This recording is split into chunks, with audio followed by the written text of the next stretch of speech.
لأول مرة قاطرات صنعت في مصر قريبا. قناة السويس بتدخل بقوة المحركات لعالم التصنيع الثقيل. قاطرات صنعت في مصر قريبا في البحر. قناة السويس مش بس ممر ملاحي، دي بقت مصنع بيصدر للعالم كله. أول مرة مصر في تاريخها هتخش بقوة المحركات لعالم التصنيع الثقيل. الفريق أسامة ربيع أعلن إن مصر هتصنع 10 قاطرات بحرية بالكامل في ترسانة بورسعيد. أول مصنع مصري لإنتاج القاطرات هيتم إنشاؤه في قناة السويس، وده تم بدعم مباشر من الرئيس عبد الفتاح السيسي. الهدف هو دخل دولاري أكبر.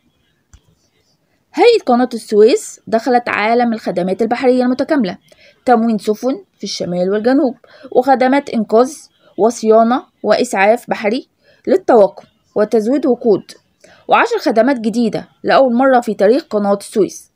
والنتيجة دخل دولاري أعلى، جذب أكتر للسفن عالمية، مستقبل صناعي حقيقي جوه مصر. الخلاصة: قناة السويس مش بس معبر، بقت مركز صناعة وتصدير وخدمات بحرية عالمية.